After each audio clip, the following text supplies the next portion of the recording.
A Texas judge says abortions can resume, but the future is uncertain.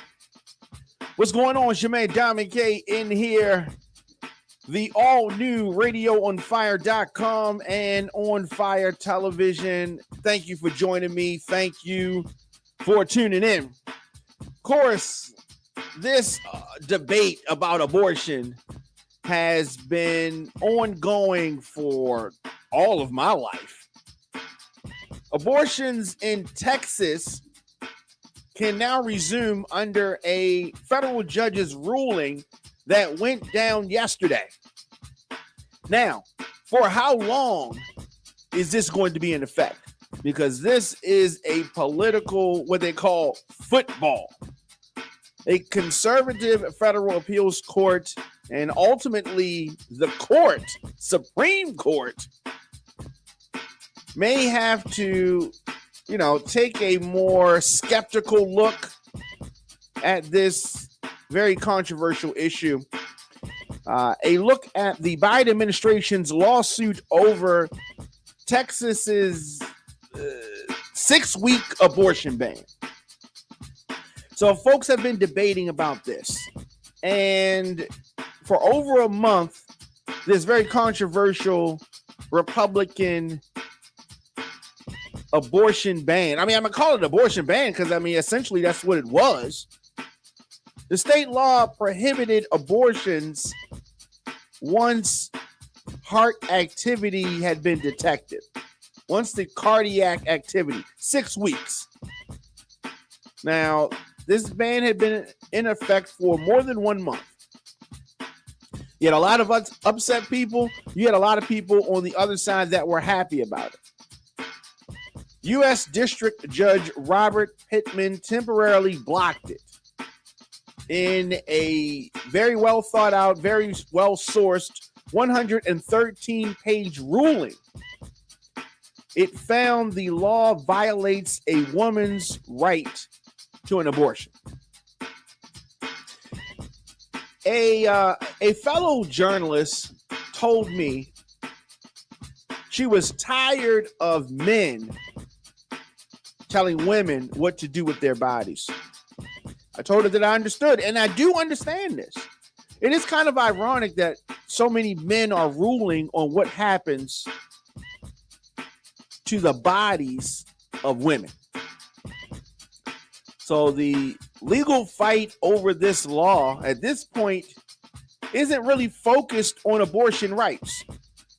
Rather, it's focused on who has the ability to mount a legal challenge to it and what a court can do. So, the controversial part about this abortion ban that was rolled out in Texas, it essentially put a bounty out there, a $10,000 bounty. So somebody that had nothing to do with the abortion, they didn't even have to live in the state of Texas. They could sue folks that had something to do with helping the person get the abortion. They couldn't sue the person who got the abortion, but they could sue the Uber driver, the doctor, somebody who gave money, somebody who performed the abortion.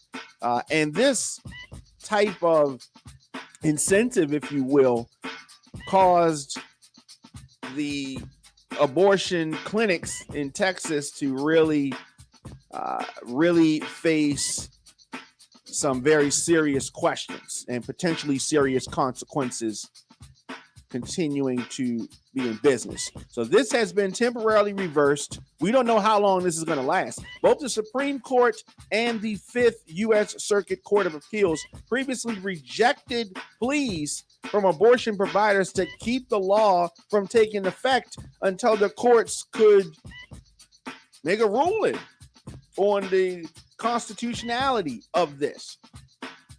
They didn't want to do that. And it appears that that's what's happening now. It's not clear how they would make or would rule in the new case or when they might be expected to weigh in.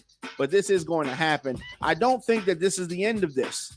But for right now, right now, Texas already has said that it will appeal the Fifth Circuit and the lower courts. I mean, this is a mess.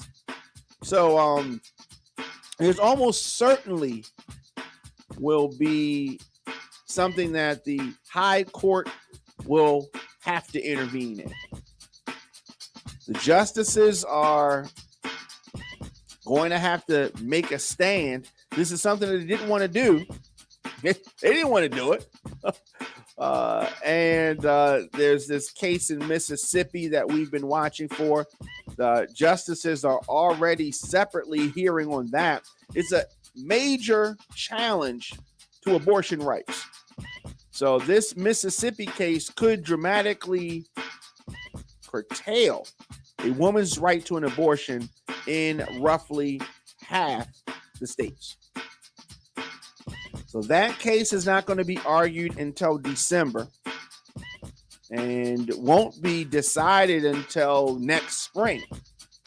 So in the meantime, Roe versus Wade and Planned Parenthood versus Casey, the court's two most significant abortion rulings, will remain in effect. Women in Texas and Mississippi, for that matter, can still get an abortion right now. Administration said that it was suing Texas because its law is clearly unconstitutional under those rulings. What's more, the administration argued Texas lawmakers wrote it in a way to evade early federal court challenges. The Republicans thought they were slick.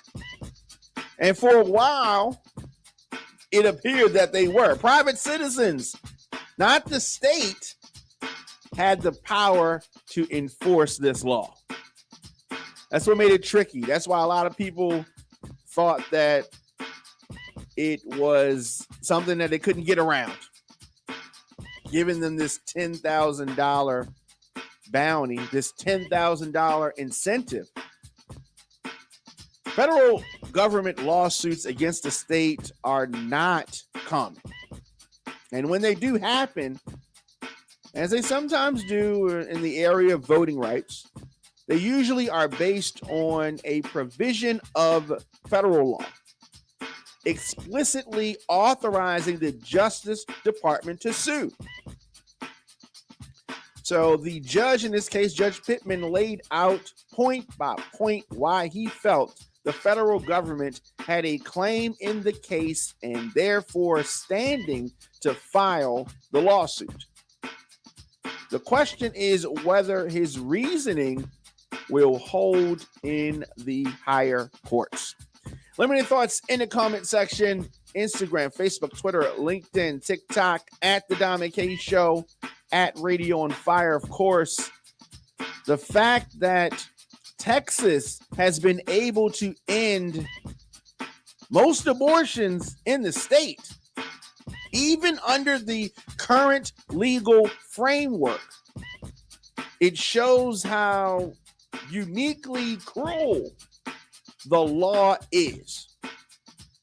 And what it does, it creates this very unique situation for the federal government to step in.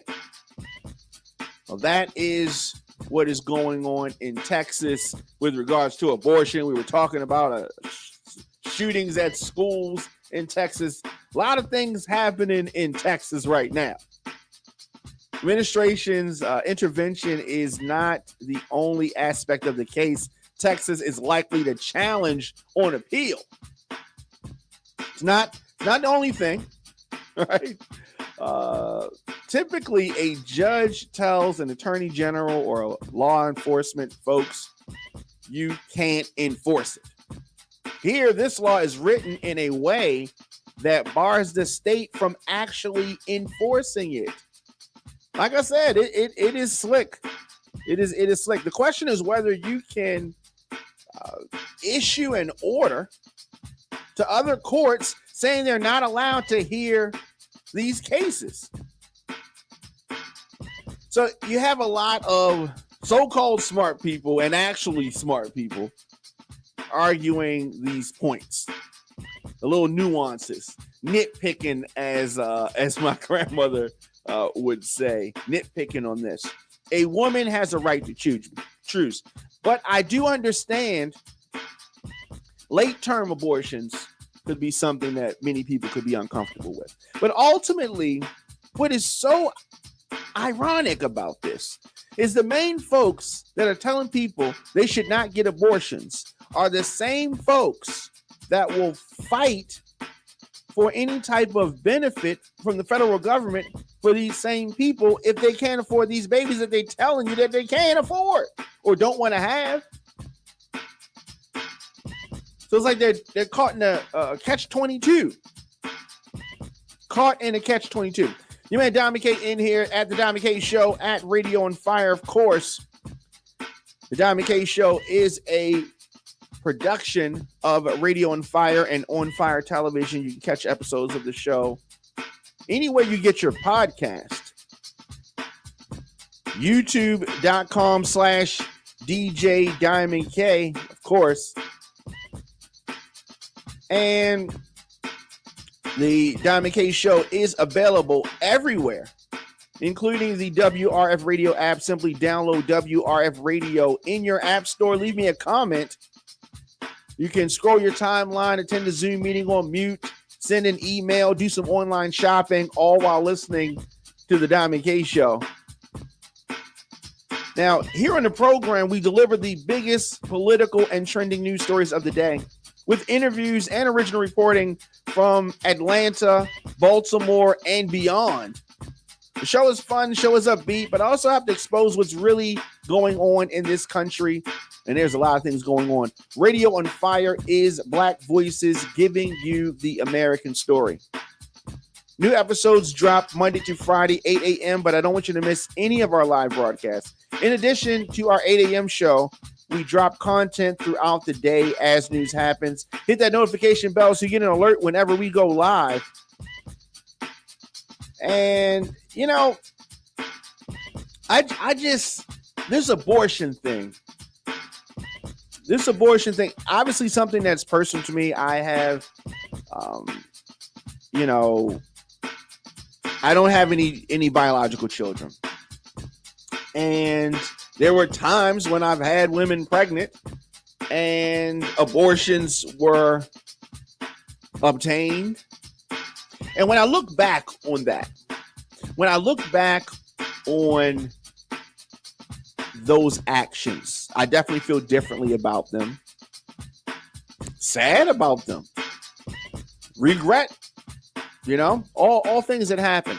But it is up to that person to make that decision. Now, I am pro-choice, and I do understand, as I've gotten older, I understand the position of pro-lifers. I do. But the decision is to that person. You can feel how you feel, but you can't impose your will on someone else. This is supposed to be America, people. They're supposed to have the right, the freedom. That's what we talk about all the time, right? Freedom. You talk about freedom. You cannot have it both ways. You can't have it both ways. Now, if someone makes a life, the woman has the right to decide whether she carries that life. Now, when should that choice go away? I mean, 6 weeks, I think, is too early. But definitely, we're not talking about 6 months. That's definitely too late. Well, 5 months might be too late. Texas is something like 16 weeks. Yeah, so I don't know. But this is a very complicated, a very controversial topic. Something that we're going to be talking about for quite some time.